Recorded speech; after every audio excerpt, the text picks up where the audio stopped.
Welcome back, everyone, for another deep dive into the news. Today is Tuesday, January 24 in 2025, and the world is quite literally on fire. Well, figuratively and literally in at least one case.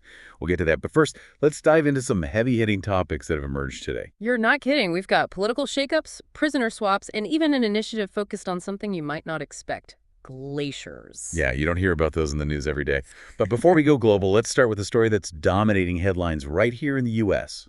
Former President Trump is back in the White House, and, well, his second term is off to a very Trumpian start, wouldn't you say? Definitely a lot of action right out of the gate. He wasted no time signing a flurry of executive orders, each one sending shockwaves through different sectors. Where do we even begin? Immigration crackdowns, suspension of foreign aid, pardons for January 6th rioters, mass firing of political appointees. It's like a greatest hits of controversial Trump-era policies. You're not wrong, but let's try to break it down systematically. The immigration measures are particularly noteworthy. We're seeing a return to a very hardline approach with moves like targeting sanctuary cities, restarting border wall construction, and even deploying immigration officers across the country to apprehend undocumented migrants. So a full court press on immigration enforcement. What kind of impact are we expecting to see from this? Well, domestically, we can anticipate legal challenges, increased polarization, and a lot of anxiety within immigrant communities and on the international stage. This could strain relationships with key allies and potentially disrupt global migration patterns. Okay, that's immigration. What about the foreign aid suspension? That's a big one. Yeah, this one has a lot of people worried. Halting foreign aid to countries already struggling with conflict or humanitarian crises could be devastating. Think about the potential ripple effects on healthcare, education, food security, infrastructure. It's a lot. It's essentially pulling the rug out from under a lot of vulnerable populations. Exactly. And then we have the pardons for those involved in the January 6th Capitol riot. That's a whole other can of worms. Definitely sparked a lot of debate. What are the legal and ethical implications here? Well, many legal experts argue that it undermines the rule of law and sets a dangerous precedent. And ethically, it raises questions about accountability for such a serious attack on American democracy. It feels like a move that could have lasting repercussions. No doubt about it. And let's not forget the executive order aiming to end birthright citizenship. Ah, yes, another hot-button issue. Remind us what birthright citizenship is and what's at stake here. It's the principle enshrined in the 14th Amendment that grants citizenship to anyone born on U.S. soil, regardless of their parents' immigration status. Trump's order tries to overturn this, which is sure to face a ton of legal challenges. The potential consequences for families, immigrant communities, and the future of U.S. immigration law are huge. So, in a nutshell, Trump's second term is already living up to its promise of being, well, eventful, to say the least. I think that's putting it mildly. It's still early, but the impact of these executive orders is being felt far and wide. Now, let's shift gears to a bit of a surprise development in U.S. foreign policy. News just broke about a prisoner swap between the U.S. and the Taliban. Yeah, that caught a lot of people off guard. 2 American citizens were released in exchange for a high-profile Afghan mujahid who was held in a U.S. prison. What's the significance of this swap? What does it tell us about the current state of U.S.-Taliban relations? Well, it's a very cautious step, but it suggests a willingness to engage in dialogue, even with groups considered adversaries. So a potential thaw in relations. Possibly. It's a sign of a more pragmatic approach to diplomacy. Of course, the release of American citizens is a positive humanitarian outcome, but we have to consider the broader implications and potential risks. What about the U.S. strategy in the region? Does this swap signal a shift? Too early to say for sure, but it definitely indicates an openness to exploring alternative avenues for engagement. Maybe an attempt to de-escalate tensions and lay the groundwork for future negotiations. It's fascinating to see these kinds of developments, how even in the most complex geopolitical situations, dialogue and compromise can emerge. Now, let's switch gears again and head to Colombia, where there's a glimmer of hope amidst a long-running conflict. Right, a group of FARC dissidents, those who refused to disarm after the 2016 peace agreement, have surrendered to the Colombian army. That's good news, especially considering the devastating impact this conflict has had on civilians, particularly children who often get caught in the crossfire. Could this surrender be a turning point? It's a positive development, no doubt. It could signal a weakening of the dissident groups, but we have to be cautious. The situation in Colombia is complex. Lasting peace requires a comprehensive approach that addresses the root causes of conflict. So hope, but with a healthy dose of realism. Exactly. It's one step on a long road. And speaking of complex situations, the news from the Democratic Republic of Congo is less optimistic. Yeah, the M23 rebels, a group with a long history of violence, have seized a key town, cutting off supplies to Goma, a major city in eastern DRC. This raises serious concerns about further instability and a potential humanitarian crisis. The DRC has been plagued by conflict for decades. Fueled by ethnic tensions, political rivalries, and the fight for resources, this latest development just adds fuel to the fire, putting countless civilians at risk. For those of us not familiar with the M23 rebels, can you give us some context? Who are they and what are they after? The M23 emerged back in 2012, claiming to represent Congolese Tutsis. They've been accused of a lot of human rights abuses, killings, rape, recruitment of child soldiers. It's a grim picture. Their goals are complex and often shifting, but generally they want more autonomy or control within the DRC government. So a very volatile situation. Definitely a cause for concern, and it highlights that even as some conflicts seem to ease, others continue to rage, causing immense suffering. Let's take a quick look at some other global hotspots before we move on. Okay, what's on your radar? Well, we can't ignore the ongoing violence in Syria, which continues to claim lives and displace people. Yeah. The humanitarian crisis there is staggering. Absolutely. That needs a much stronger global response. And then there's the fire at a ski resort in Turkey we mentioned earlier. Right now, the focus is on rescue and recovery efforts, but it also raises questions about fire safety, especially in tourist destinations. Those images of guests using bed sheets to escape the fire were truly horrifying. It shows how quickly a situation can turn dangerous. Absolutely. And then we have the cholera outbreak in Zimbabwe, which underscores the critical need for clean water and sanitation facilities. This is a public health emergency requiring both immediate attention and long-term solutions. It's a reminder that even in the 21st century, these basic needs aren't met for everyone. Not even close. And on top of that, we're seeing the impact of extreme weather events all around the world, floods in Southeast Asia, wildfires in California, a brutal cold wave gripping North America. It's clear that climate change is no longer a distant threat, but a present reality affecting us all. Couldn't agree more. However, amidst all this turmoil, there's one piece of news that offers some hope for the future of our planet. UNESCO and the World Meteorological Organization have launched the International Year of Glaciers Preservation. This seems like a crucial initiative. Why are glaciers so important? They're vital sources of fresh water, and because of climate change, they're melting at an alarming rate. This campaign wants to raise awareness about the importance of glaciers and encourage action to protect them. So what can we do to help? What are some concrete actions individuals can take? Well, one of the most impactful things is reducing our own carbon footprint. Making conscious choices about how we travel, consume, and use energy, those everyday decisions add up. What about supporting organizations working on environmental protection? Absolutely. There are so many groups dedicated to climate change mitigation and glacier preservation. Supporting them through donations, volunteering, or even just spreading awareness can make a real difference. And what about advocating for policies that address climate change at a governmental level? That's crucial too.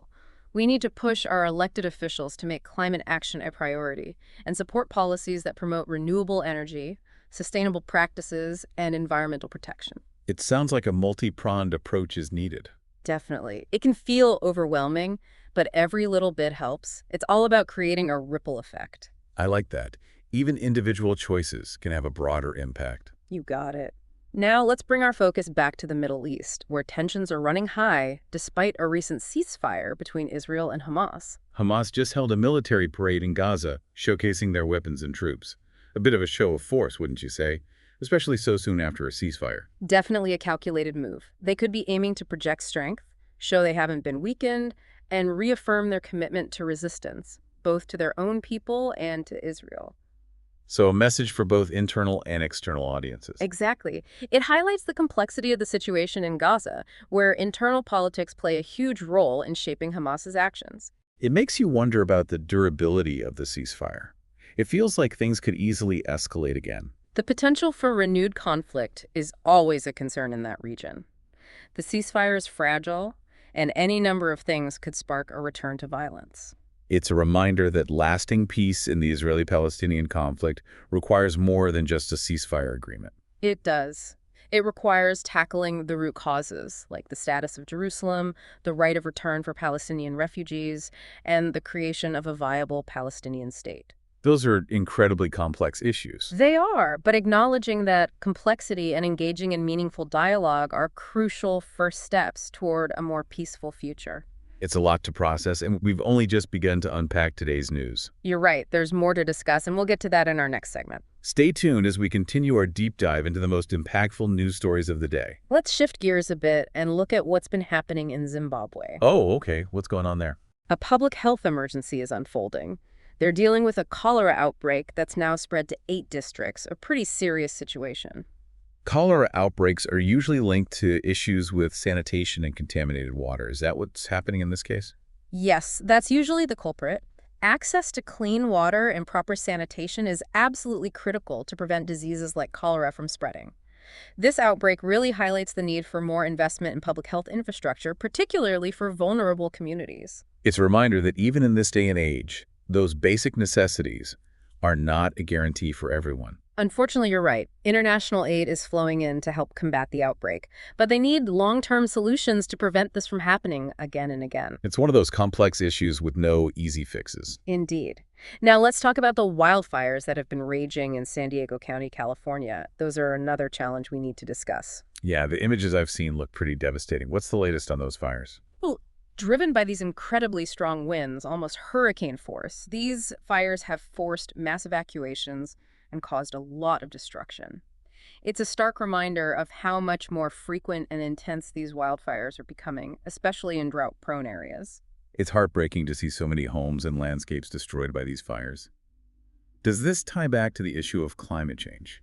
It absolutely does. Climate change creates these drier conditions and hotter temperatures that increase the risk of wildfires significantly. We need to be thinking about better fire management strategies, not just to react when they happen, but to try and prevent them from occurring in the first place. And also to be better prepared to deal with them when they do happen, right? Exactly. We have to act now to address climate change before things get even worse.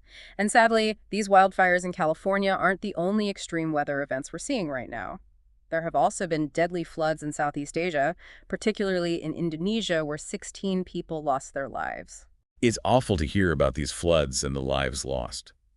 It seems like every week we're reporting on another extreme weather event somewhere in the world. It's a troubling trend. They are becoming more frequent and more intense, and it's the vulnerable communities around the world that are hit the hardest. Floods, droughts, heat waves, cold snaps. Climate change is leaving its mark everywhere. And speaking of cold snaps, a big chunk of North America is in the grip of a pretty severe one right now. That's right. We're seeing historic levels of snowfall in the southern U.S., and blizzard conditions are expected all along the Gulf Coast, which isn't something you hear every day. It's a reminder that even the places that aren't used to extreme cold can be significantly impacted. Absolutely. It's a very clear illustration of how climate change affects weather patterns globally. We're seeing more extreme events, both hot and cold, all over the world. Definitely a cause for concern. Yeah. And shifting gears slightly, there was also an explosion at the port of Barcelona in Spain that we should mention. Yes, that was a terrible incident. One person died and another was injured in the blast. Do we know what caused the explosion? They're still investigating the cause, but it does raise concerns about safety and security measures at ports, which are vital hubs for global trade. Any disruption at a major port like this can have a ripple effect on supply chains around the world. It highlights the importance of having robust security measures and emergency protocols in place to prevent similar tragedies from happening in the future. You're absolutely right. Now, before we move on, I wanted to circle back to something you mentioned earlier, the International Year of Glaciers Preservation. I think it would be helpful to dive a little deeper into the things individuals can actually do to help protect glaciers and combat climate change. I think that's a great idea. What are some concrete steps that people can take in their daily lives? Well, one of the most important things is to reduce our own carbon footprint, like we were talking about earlier. Making conscious choices in our everyday lives about how we travel, what we consume, how much energy we use, all of those decisions add up. For example, taking public transport, biking, or walking instead of driving whenever possible. Those are great ideas.